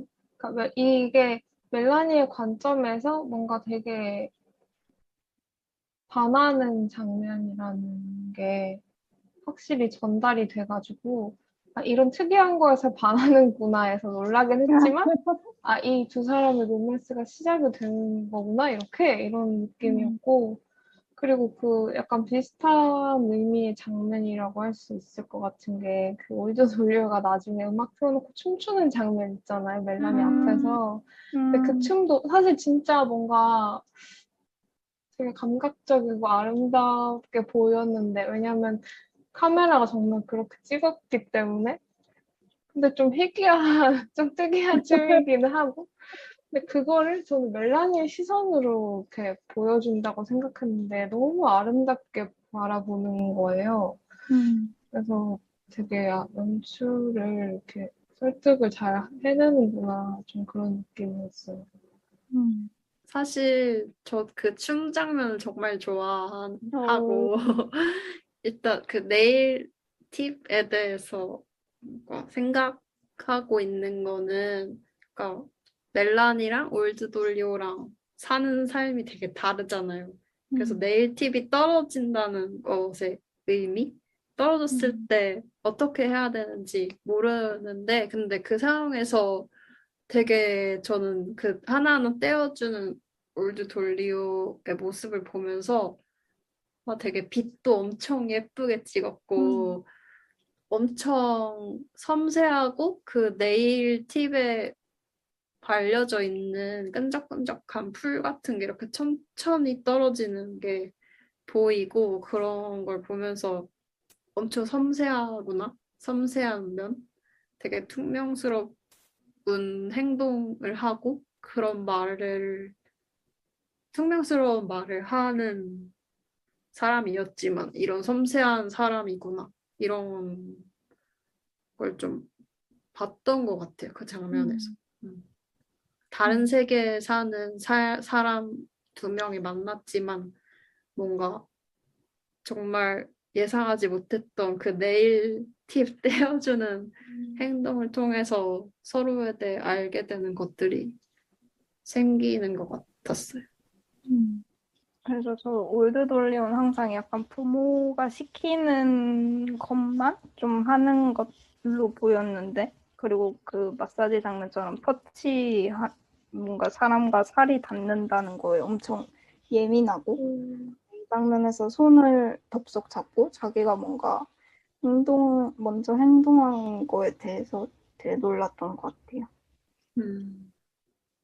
그리고 그 멜라니가 그렇게 울드돌리오를 좀 사랑스럽게 좀 귀엽게 볼 때 그 표정이 너무 좋아요. 약간 입꼬리가 이렇게 말려 올라가는 미소를 짓는데 그래도 막 나도 그 표정으로 멜라니 또 울드돌리오를 그 표정으로 보게 되는 그런 기분 좋은 표정인 것 같아요. 이어서 그 에이브 할아버지 집에 간 장면 얘기를 해볼까요? 여기도 이제 뭐 골동품 같은 게 있나 보려고 갔는데 에이브 할아버지가 몸 상태가 굉장히 건강이 안 좋으셔서 집에 침대에만 정말 누워서 꼼짝도 못 하시는 그런 상태인데 이 메인 가족들과 멜라니가 들어왔더니 그냥 그런 일상의 소음들이 듣기 좋다고 그냥 계속 하라 해달라 뭐 피아노도 치고 뭐 TV도 보고 하면서 해달라 뭐 이런 요구를 하는데 그러니까 이 가족들이 되게 여기 원래 사는 그냥 평범한 가족들처럼 대화를 하고 학교는 어땠니? 오늘 하루 어땠어? 이런 얘기를 하면서 빈 그릇을 주면서 케이크 먹으라는 얘기를 그런 하면서까지 되게 연극적인 장면이 나오는데 이 장면도 이상하고 그래서 좋고 뭔가 슬프기도 하고 그랬던 것 같아요. 맞아요. 일단 이 집 자체가 그 다인 가족이 사는 집이랑 엄청 비교가 되고 뭔가 이 집에서 쌓아왔을 라이프 스타일도 완전 다르거든요. 예를 들어서 엄청 아름다운 빛이 들어오는 곳이고 그 다인 가족이 사는 그 공장 옆에 오피스 사무실 같은 곳에는 조명도 차갑고 황량까지는 아닌데 아무튼 그래도 집이긴 집이죠. 아무튼 달라요. 바닥에 음, 사무실 책상들은 다 그대로 있고 그 바닥에 음, 이불 깔고 그냥 잠 맞아. 잠을 맞아요. 드시니까. 그렇고 창문도 없고 그런데 이 집에서는 피아노도 있고 TV도 있고 뭐 주방도 되게 좋고 그런데 올드 돌리오는 처음에 그 연기에 참여를 하지 않았었잖아요. 그 집안의 딸 역할을 멜라니가 맡았고, 뭐, 근데 부모님, 그러니까 어, 로버트랑 그래서 테레사, 테레사 둘은 되게 능숙하게 이 집을 되게 능숙하게 잘 사용하고, 올드 돌리오는 지켜보고 있고, 그리고 또 그런 역할극을 또 다시 시작하거든요. 오늘 하루는 어땠어? 이런 말을. 근데 그때는 이제 올드 돌리오가 참여를 하는데 이때 올드 돌리오가 느끼는 감정? 뭔가 느껴보지 못했던 안락함과 다정함? 그리고 되게 좋아하는 표정이랑 그 얼굴에 비치는 빛? 이런 것들이 되게 꿈 같고 그렇기도 한데 그 부모님들은 뭐랄까, 사기 행각의 그냥 일부라고 느꼈을 것 같고, 음, 뭔가 알고 있잖아. 어떻게 해야 되는지, 일에 어떻게 하는지. 그래서 뭔가 자기네 자신들은 뭔가 자기 부모 세대, 그러니까 부모의 부모 세대 때 겪었을 법한 일들, 하지만 지금 가난하기 때문에 누리지 못하는 일들을 그냥 하는 거라고 뭐 씁쓸한 마음으로 하고 있을 것 같다라는 생각을 했어. 그런 생각이 다른 지점들.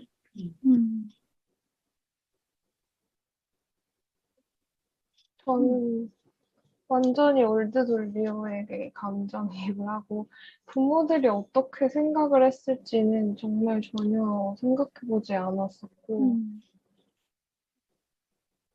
저도 그냥 평소에 저도 일상적으로 부모님한테 그런 걸 많이 느끼거든요. 부모님이 뭔가 되게 능숙하게, 특히 더 어릴 때는 능숙하게 하는 일들을 자식들에게 별로 친절하게 설명해주지 않는 부모님들이기도 해서 저 사람들 어떻게 저렇게 능숙하게 하지? 근데 나는 저렇게 하는 방법을 모르고 저렇게 하는 이유도 모르고 아무도 나에게 설명해주지 않고 그걸 항상 너무 의심스러운 표정으로 저는 항상 그런 알 수 없는 마음으로 지켜봤던 것도 기억이 나고 올드블루가 근데 그 멜라니가 피아노를 치면서 뭔가 마법 같은 게 시작되는 것 같은 느낌이었거든요, 저는. 그게 되게 가짜인 걸 다 알고 있으면서도 일단 음악이 들려온 순간 분위기가 너무 완전히 싹 달라지니까 보는 저도 뭔가 그 감정이 느껴지잖아요. 그래서 너무, 아, 이거 너무 이상하다 이러면서 저도 봤고, 올드돌리오는 연기하고 있는 걸 알면서도 그걸 너무 진심처럼 믿고 진심이기를 바라는 것처럼 보여서 그게 너무너무 마음이 아프기도 했고, 너무 황량한 삶에서 아주 작은 다정함과 안락함이 그렇게 잠시나마 주어졌다고 해서 그걸 그렇게나 감동적으로 느끼고 좋아하는 그런 어떤 취약한 사람들의 마음의 상태? 아주 작은 다정함에도 무너져 내려버리는 그런 마음이 너무 많이 안타까워서 순간이 너무 잔인하면서 아름다웠던 순간이었던 것 같아요. 그 올드 돌리오가 이제 몰입을 하려고 했는데 그때 딱 그 아빠인 리처드가 아 그만해봐 조용히 해봐 하고 할아버지 그 방 들어가서 확인해 보라고 막 이렇게 그냥 갑자기 와장창 깨버리잖아요 그거를. 그게 너무 너무 마음이 아팠어. 되게 절망적인 느낌? 뭔가 시작도 항상 부모가 끝내는 것도 부모가 뭐 모든 거를 다 그런 부모의 억압 속에서 살고 있는 월드돌리오가 보여진 것 같아요. 알 수가 음. 없으니까 음. 약간 더 불안함도 있을 것 같고 시작과 끝을 내가 조절할 수 있는 게 아니니까. 그리고 그 아빠인 로버트가 아베 할아버지? 그 할아버지가 죽었는지 확인하라고 그만 이렇게 한 거였잖아요. 근데 갔을 때 뭔가 할아버지가 뭘 어떻게 할 수 없다는 걸 알면서도 그 수표책을 뒤지지 않거든요. 그냥 앉아서 얘기를 하고 오히려 대화를 해요. 할아버지랑 죽음에 대해서. 삶이란 건 별거 없고 그냥 끈 하나를 놓는 것과 같다. 그 할아버지도 되게 외롭게 사는 사람으로 보이잖아요. 얼마나 외로웠으면 자기 집을 아마 도둑질 하려고 온 사람들인 줄 아는 것 같은데도 그 일상적인 소리가 듣고 싶어서 사람들의 생기 같은 게 그리워서 이 사람들을 집에 들인 것 같다고 저는 느꼈었는데, 얘기를 하면서 이 가족이, 이 다인 가족이, 되게 이상한 사람들이고, 올드돌리오에게 되게 폭력적인 관계를 경험하게 하는 그런 사람들이고, 그런데 한편으로는 이 사람들이 미국의 하위 계층? 되게 힘들게 사는 사람들이기 때문에 그런 애정이나 터치 같은 것은 넌 여유가 있는 사람들이 서로 나눌 수 있는 것이기 때문에 이 애정을 서로에게 줄 수 있는 사람과 그렇지 못한 사람들이 분명히 경제적으로 좀 구분이 되는 것 같다. 그런 얘기를 했었는데, 그런 계급차가 보이기는 하지만서도 이 할아버지도 이런 안락한 생활을 누리고 있는데도 불구하고 이렇게 외롭게 죽음을 맞이하는 모습을 보면서 이 영화가 되게 인간의 정말 근본적인 외로움 같은 것을 얘기하는 부분도 있구나 싶었어요. 이 장면 찍고서 그 에반 레이테로드 배우가 엄청 힘들어했대요. 끝나고 엄청 많이 울고. 뭔가 이 영화에서 그 계속 나오는 것 중에 하나가 그 아기가 처음 태어났을 때 엄마의 가슴을 알아서 찾아서 기억하는 그거에 대해서 계속 얘기하는데, 그래서 그 지진이 났을 때 전등이 고장난 까만 화장실 안에 들어갔는데 지진이 났을 때 올드돌리오는 우리가 죽었다고 생각하잖아요. 우린 죽었나 봐. 이제 이거는 우리가 죽은 후의 세계야 봐. 이런 식으로 생각을 하는데 근데 생각보다 그냥 문만 열고 나오니까 아 죽은 게 아니고 그냥 원래 있던 그냥 그대로구나라고 할 수 있는데 올드돌리오는 이게 새 세상처럼 정말 다시 태어난 것처럼 행동하잖아요. 그때 막 다 이렇게 줄줄 세워놓은 아저씨 막 악수하고 마트 가서 엄청 신나 있고 그래서 뭔가 죽음이 엄청난 사건이면서도 또 어떻게 보면 엄청나지 않은 사건 같기도 하고.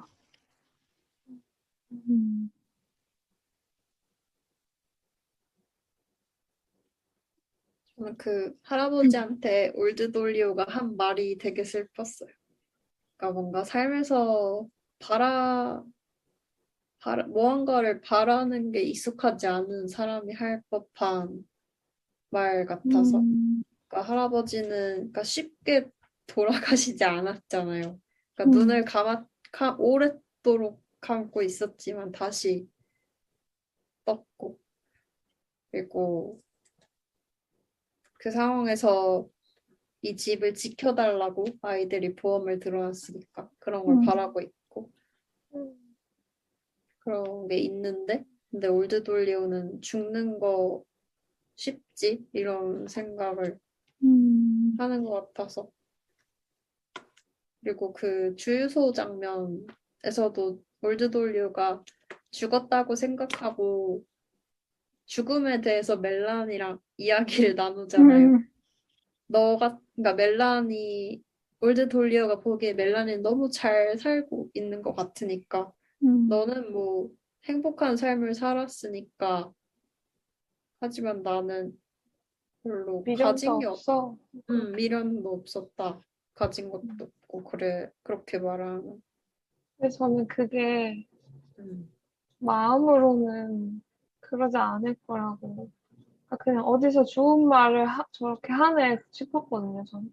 아버지한테 들은 말이거나, 그렇죠. 세상의 행복을 경험해보지 않는 사람이 세상엔 행복 따윈 없어라고 쉽게 말할 수 있는데, 그게 사실 그냥 말뿐인 말인 것이고, 경험해본다면 분명히 달라질 생각. 음. 음. 맞아. 그래서 그 죽음의 상태에 그 말을 뱉어놓고 온 게 되게 좋은 것 같아요. 음.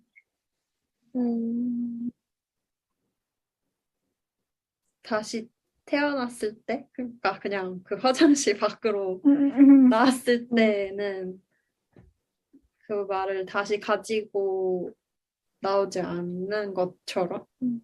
그게 다시 태어나고 새 세상을 살게 되고 이 은유 자체가 좋은 것 같아요. 올드 돌리오에게는 진짜로 자신에게 유일했던 세계에서 벗어나는 일이 필요한 사람이니까 모두 돌리오는 맞아요. 그런 과정 세계가 깨어지고 새롭게 열리는 거를 그런 식으로 보여준다고 생각했고 또 나와서 그 장면에서 올드 돌리오가 진짜 광적으로 막 기쁨을 표현하잖아요. 보이는 사람들마다 악수하고 여기는 과자 다 먹어보겠다고 하고 근데 올드 돌리오가 그렇게 감정을 표현하는 장면이 처음이어서 영화 속에서 거의 없는 것 같고 그 장면에서 카메라가 저는 어떻게 찍었을지 되게 궁금한데 음악에 맞춰서 거의 리듬에 따라서 움직이거든요. 올드 돌리오도 막 되게 많이 움직이고 그래서 거의 그 올드 돌리오의 그 광적인 기분과 감정과 그 카메라의 움직임이 거의 동일화된 것 같은 그런 느낌. 그런 연출이 너무너무 그래서 정말 그 기분이 저한테 느껴지는 것 같은 그런 느낌이어서 너무 좋았어요. 그 카메라가 올드 돌리오를 위해서 장면을 찍고 있는 것 같아서 뭔가 엄청 다시 태어난 걸 엄청 환영하는 것 같은 느낌이 들어요.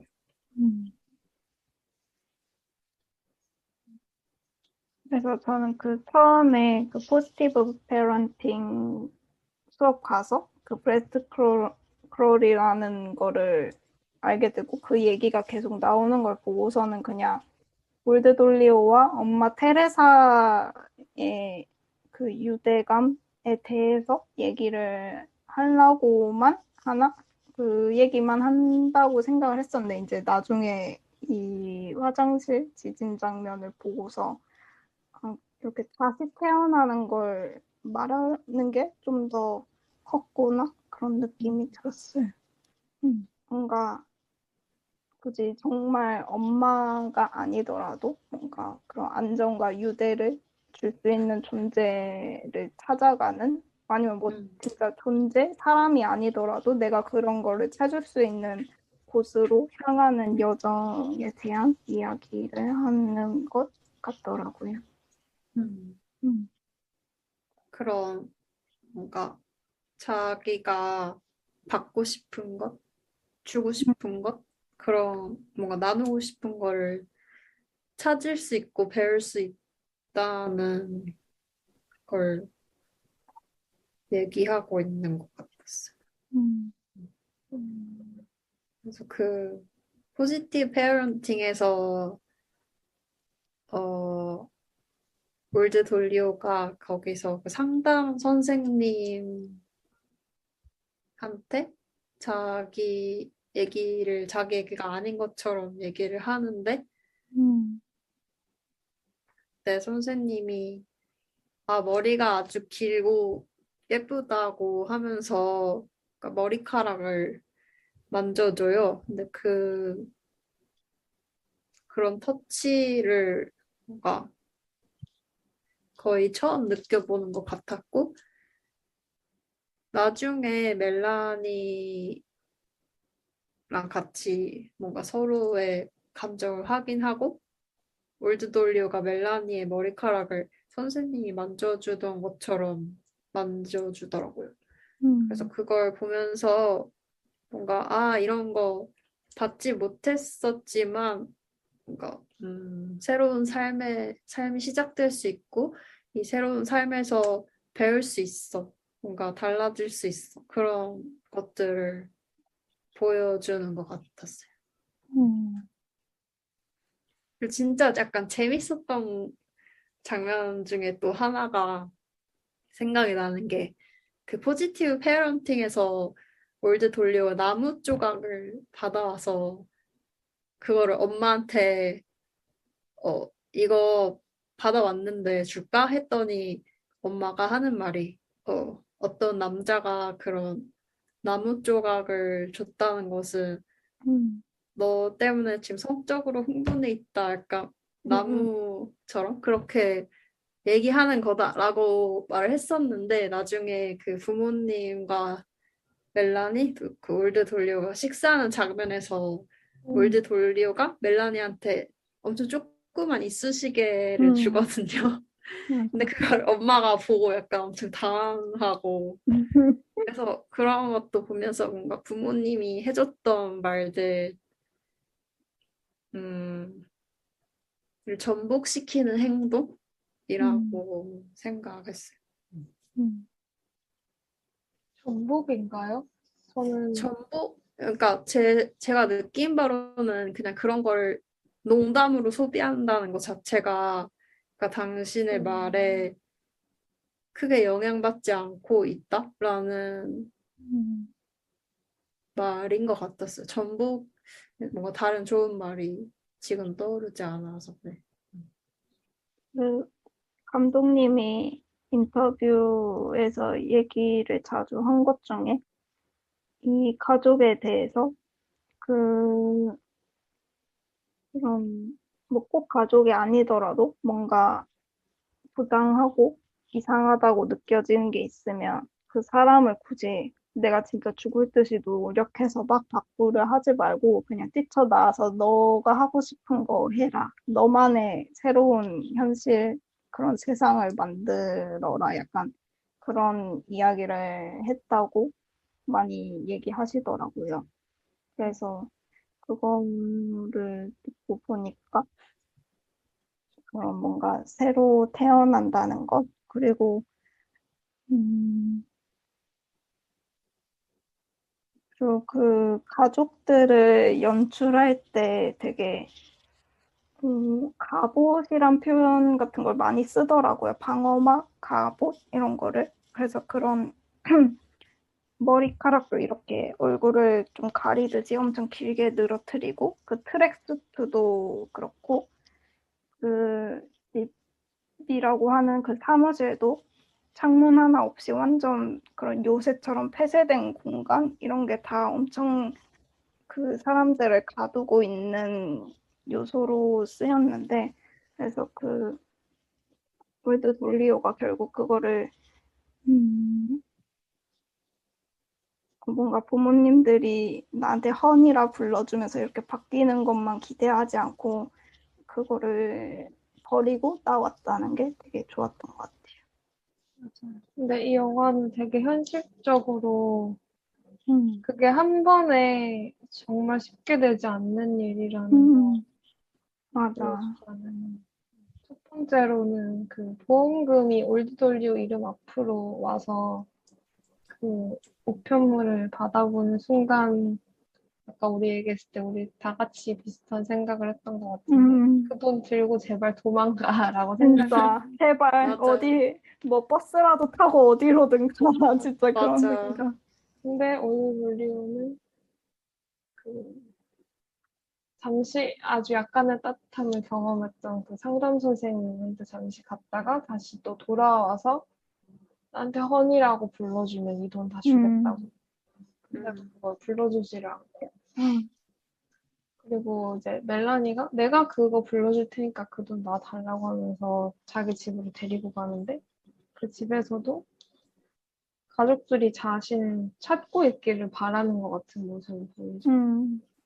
시계가 울리니까 거품 치우려면 나 같이 있어야 될 텐데 전화 올 거야 이렇게 얘기하고 그런 게 보면서 진짜 그 사람이 경험해본 유일한 세계니까 다르게 사는 방법을 알지 못하잖아요. 그래서 그런 말도 하는데 우린 삶으로 항상 똑같이 나뉜다고 너무 합리적인 공동체 아니냐고 이런 얘기도 하는데 그게 합리적이라고 그렇게 살아왔으니까 알고 살아온 게 그게 유일한 삶이니까 근데 멜라니가 그래서 그 삶으로 나뉘어진 네 돈이 다시 어디로 들어가는데 이렇게 다시 물으면 또 할 말이 없고 뭔가 그런 그리고 내가 사랑을 바란다는 걸 내가 느끼더라도 나에게 가장 가까워서 나를 아프게 했던 그 사람들이 내가 의지할 수 있는 내가 알고 있는 유일한 사람들이어서 그 사람들에게 사랑받기를 원하는 그런 사람의 상태를 너무 잘 보여줬던 것 같아요. 맞아요. 진짜 말한 것처럼 한 번에 그냥 딱 뛰쳐나가 버리는 게 아니라 그러고서도 계속 막 기대를 버리지 못하고 계속 부모님이 뭔가를 해줄 거라는 뭔가 바뀔 거라는 희망인지 아니면 어쨌든 바뀌지 않더라도 자기를 찾을 거라는 그런 기대를 버리지 않는 게 되게 뭔가 제3자의 입장에서는 엄청 갑갑한데 그런 사람들한테서 빨리 벗어나 막 이렇게 다그치고 싶으면서도 그게 안 된 하루아침에 되는 일이 아니란 걸 또 아니까 좀 마음이 쓰이더라고요. 맞아요. 그리고 되게 뭔가 엄청 섬세하다고 느꼈던 대사가 이제 올드돌리오는 이전과 같은 삶을 살지 않을 거잖아요. 거였잖아요. 그러니까 그 멜라니 집에서 자게 되는 그날에 근데 그때 첫 돈을 번째로 자는, 마지막으로 자는. 부모님과 식사를 하고 집에 돌아왔을 때 이렇게 재워주잖아요. 아기 재워주듯이. 맞아.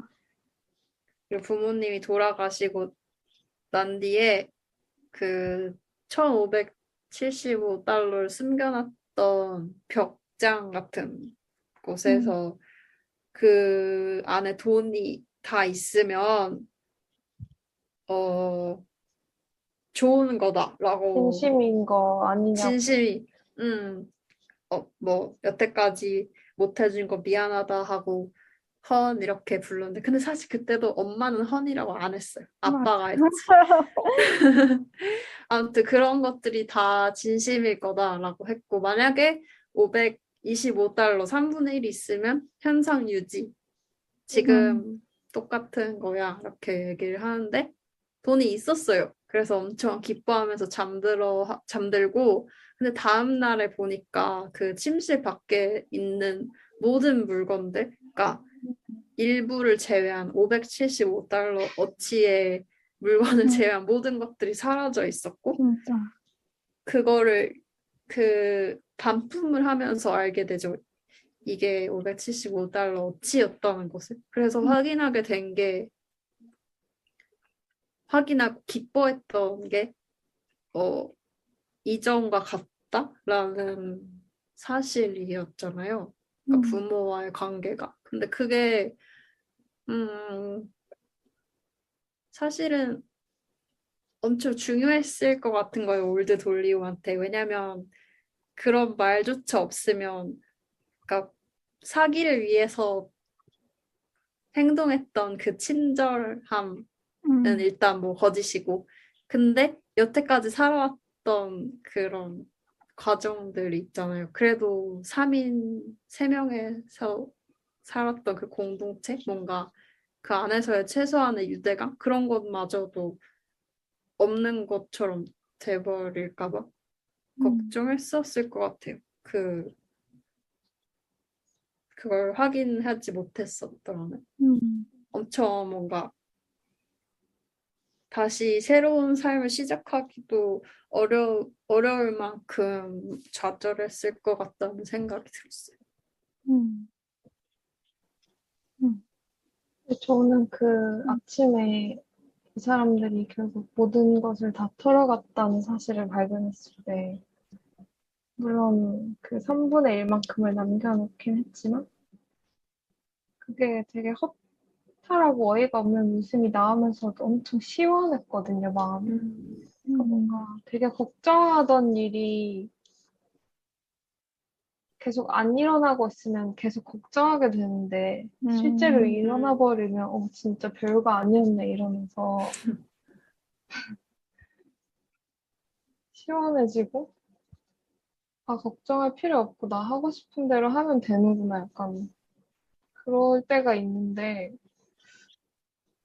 그 장면이 저는 약간 그 세계가 새로 태어날 때처럼 뭔가 새로운 삶을 시작할 때는 내가 조금 가지고 있는 것에 조금이라도 가지고 있는 것을 굉장히 의지하게 되고 그것을 잃어버릴까 봐 전전긍긍하게 될 것 같은데 실은 그것을 버리고 떠나야만 정말 새로운 삶을 살게 되는 거 아닐까 이런 생각을 하는데 그 정말 모든 것이 싹 비워지는 게 저는 좀 그런 것 같다라는 생각이 들었고 그래서 3분의 1 남아있는 순간 그걸 확인하긴 하지만 그때 키스를 하잖아요, 두 사람이. 그래서 그 3분의 1 남겨두고 간 거는 그 부모가 그냥 자기네들은 이 원래 살던 대로 똑같이 살 거라는 것을 확인한 것이지만 그것과 관계없이 아주 다른 방식의 관계를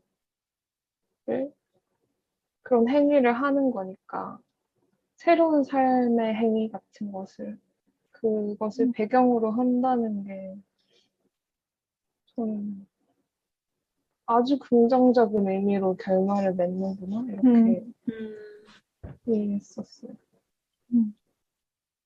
그러니까 그들과는 아주 다른 방식의 그런 행위니까.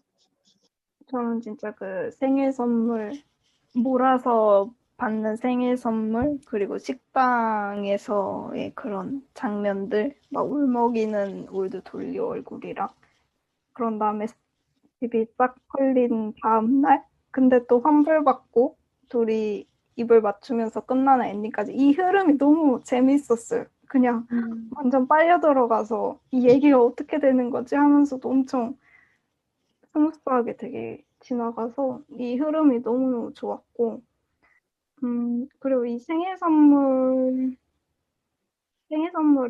진짜 웃긴 게 26살인데 18살 생일 선물로 그 레스토랑 초대를 하는 거잖아요.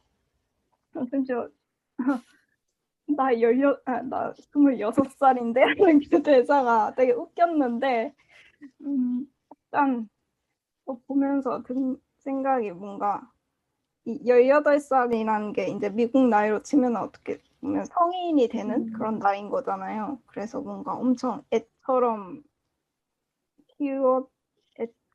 대하고 있었다? 뭐 애처럼이라 해야 되나?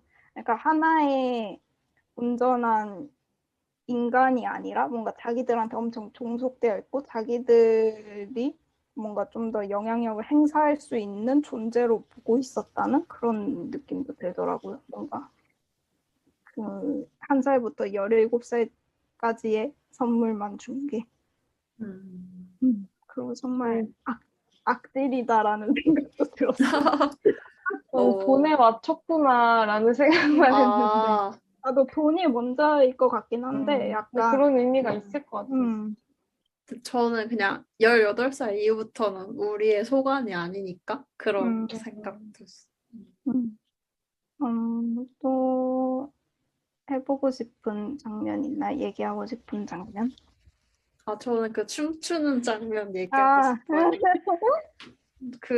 일단 진짜 웃긴 게 그 춤추는 게 왜 추게 됐냐면, 그러니까 멜라니가 1,575달러를 받게 되는 그 패키지가 있었잖아요.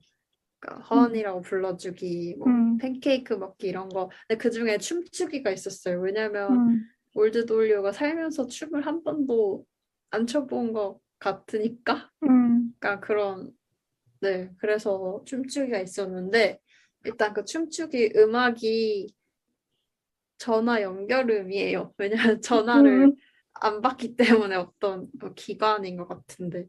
그래서 그거를 딱 틀어놓고 춤을 추는데 뭔가 그 몸짓이 우편함 털러 갈 때 그 몸짓이 생각나기도 하고 되게 몸에 쌓여 있는 것들이 표현되는 것 같은 그런 느낌이면서 동시에 그 장면이 되게 빛이 엄청 아름답거든요. 하고 또 올드 돌려가 입고 있는 그 옷하고 뭐 살들 사이로 빛이 막 들어오고 그래서 뭔가 이전의 삶과 새로운 삶 그런 게 모두가 들어있는 움직임 같다라는 생각을 했어. 그리고 뭔가 부모에게 일단 억압을 받은 삶이고 그런 갑갑했던 마음을 말로 잘 표현하기 어려운 부분도 있으니까 그런 쌓여온 것들 그런 것들이 방출되는 춤 같기도 하고. 맞아. 그래서 그 음악을 그런 방식으로 음악을 들어왔다는 사실이 너무 재밌었고 그리고 그 음악이 그 뉴욕에 아주 잠시 갔을 때 음악을 딱 들으면서 뉴욕의 풍경을 바라보거든요. 그 공항을 벗어나지 않는 것 같은데 그 사람들은 그러니까 맞아. 공항에서 남아 뉴욕을 바라보는 그 표정이 있어요. 그 표정도 엄청 감격스러운 표정이었고 이 올드 돌리오가 이 음악을 우연히 이렇게 음악을 들을 수 있다는 걸 발견하고 오랫동안 몰래 들어왔을 것 같다는 생각이 들었어요. 맞아. 그러면 다음 코너로 넘어갈까요? 얘기 다 했나요? 다 한 것 같아요. 그러면 우리 이제 다음 코너 그들 각자의 영화관으로 넘어갈게요. 이 영화가 우리한테 어떤 의미를 주었는지 또는 영화를 어떻게 봤는지 얘기를 해보겠습니다.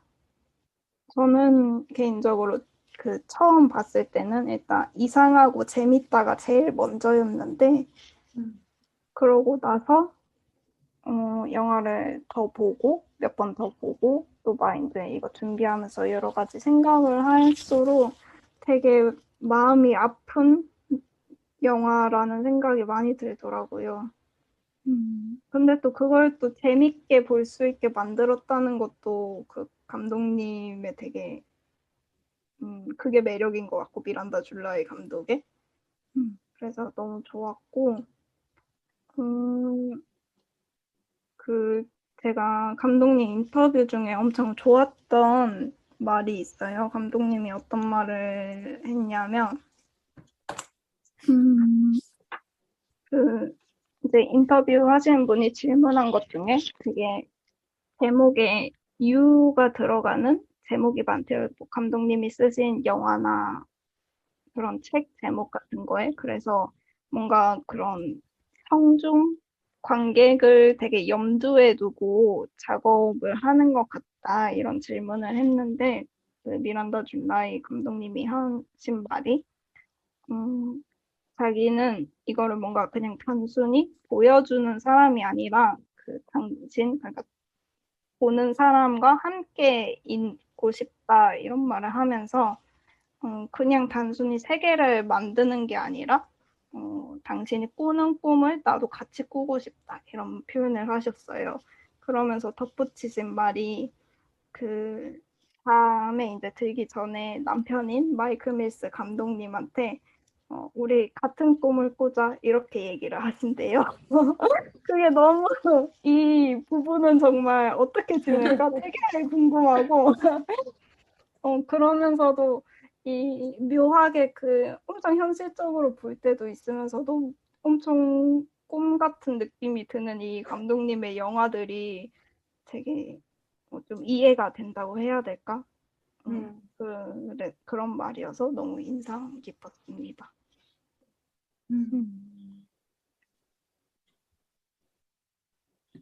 저는 사실 이 영화 보고 뭔가 생각났던 뭔가 지금 하지 않는 강박적인 행동들 그런 게 많이 생각났어요. 뭔가 그런 몸을 움찔움찔 하는 거 그런 것들 보고 뭔가 어렸을 때 약간 학교 다닐 때 초중학교, 중학교 때 뭔가 저도 약간의 틱 같은 게 있었는데, 근데 그거를 엄마 아빠도 아마 잘 모르실 것 같고, 그냥 가끔 이게 나오는 거예요. 근데 그게 왜 나오는지, 음, 알면서도 뭔가 되게 제어할 수 없고 그런 것들, 그러니까 생각과는 다르게 뭔가 내 몸에 쌓여 있는 어떤 것들이 나타나게 되는 그런 순간들, 그런 게 막 생각이 나면서, 근데 지금은 또 다르고, 그래서 뭔가 내가 겪어왔던 삶이 있고, 새롭게 만들어갈 수 있는 새로운 삶도 있고, 그게 가능하다라는 생각을 하게 되는 것 같아요, 영화에서. 저는 가끔 영화를 보다 보면 뭔가 이 영화의 마음이랄까, 영화를 만든 사람들의 마음이랄까, 그런 것과 약간 손 붙잡고 껴안아 주는 것 같은 그런 느낌을 주는 영화들이 있는데, 그런 영화였어서 저는 좀 이런 관계를 경험해봤다고 생각을 하는데, 제가 감정 표현을, 서로의 감정을, 사람과 사람이 감정을 이렇게 교류하고 나누고 이렇게 살아야 되는데, 그러지 못하는, 그런 걸 잘 몰라서, 그래서 저는 되게 오랫동안 내가 내 감정을 잘 느끼지 못하고 살았고, 음, 그랬다고 생각을 해서 되게 많이 막, 너무 재밌는데 막 마음이 너무 아프고, 막 미칠 것 같고, 울 것 같고, 막 이러면서 영화를 봤고, 그러니까 이거를 저는 그게 지나갔다고 생각하고, 그러면서 했던 생각이 이 영화에서 보는 뭔가 그 아기가 엄마 젖을 그냥 본능적으로 찾아가는 거잖아요. 올드 돌리오 같은 경우도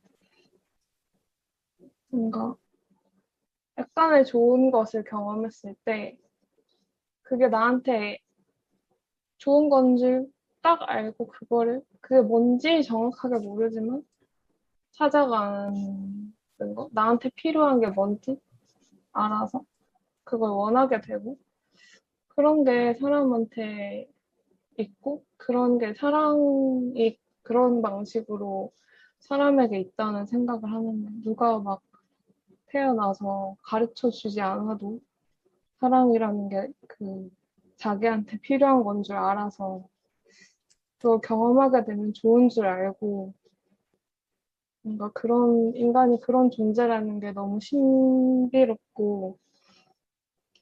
신비롭다는 생각을 하고 그리고 그런 존재라는 믿음 같은 걸 저는 가지고 있거든요. 그냥 그런 영화였어요, 저한테는. 너무 보게 돼서 사실 저는 이 영화 존재하는지도 몰랐는데 이 기회에 보게 돼서 너무 고마웠어요. 맞아. 저도요. 그러면 오늘 녹음 다들 어땠나요? 생각보다 되게 길게 했어요. 거의 2시간 한 것 같은데. 뭔가 저는 사실 미란다 줄라이 감독님의 영화들이 궁금해서 이 영화를 하자고 한 거였는데, 뭔가 이 영화 녹음을 위해서 감독님의 영화들을 한 몇 주 전부터 조금씩 봐왔거든요. 근데 그러면서 뭔가 되게 이 감독님 너무 사랑해요. 그러니까 너무 좋아요. 이분이 하는 표현들이랑 어떻게 생각하는지. 그러니까 단편 중에 어 오픈 투 더 월드라는 다큐멘터리 맨 마지막에 하는 말이, 그러니까 그 다큐 프로젝트에서 했던 게 어떤 종교든 환영받는, 어떤 사람이든 환영받는 그런 가게, 그런 뭔가 사람을 차별하는 만들어진 기준이나 계급 같은 게 없는 가게를 만드는 거였는데, 근데 그 가게가 사라졌어요. 그 프로젝트였기 때문에. 근데 그럼에도 만들어진 것이지만 실제로 사람들이 경험했던 삶의 경험이었고 영화가 아니라 현실이었다라는 말을 하는 거예요, 감독님이.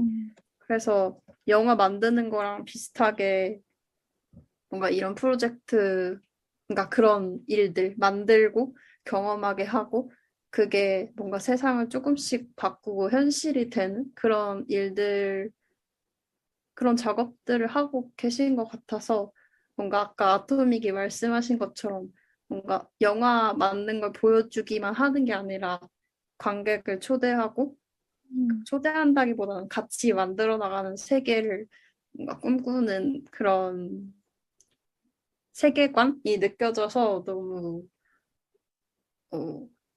존경스러운 것 같아요. 그래서 그래서 뭔가 이 영화를 같이 얘기하게 돼서 좋았어요.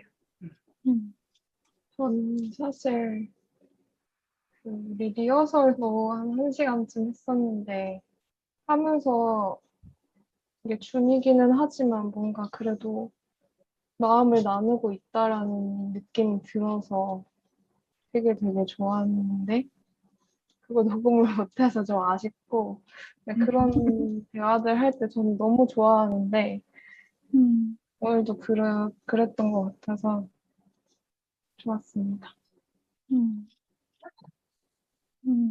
저도 너무 좋았고, 좋았던 장면들이 많았는데, 그거에 플러스해서 더 많은 감상을 되게 자세하게 나눴던 것 같아서 재미있었고, 추가로 제가 막 이것저것 찾아보다가 그 스포티파이에 이 에반 레이첼 로드 배우가 올드 돌리오 캐릭터를 생각하면서 만든 플레이리스트가 있어요. 근데 노래가 다 너무 좋고 되게 영화의 결과도 되게 좀 비슷한 느낌이 있어서 혹시 관심 있으신 분들 들어보시면 되게 좋아하실 것 같아요.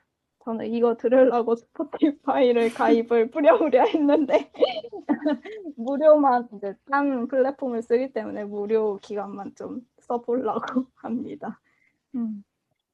오늘 녹음 다들 너무 수고했고 들어주셔서 감사하고 이제 클로징 할게요. 상영이 끝났으니 계단 조심하셔서 천천히 나가주시기 바랍니다. 다음 영화도 기대해 주세요. 안녕. 안녕.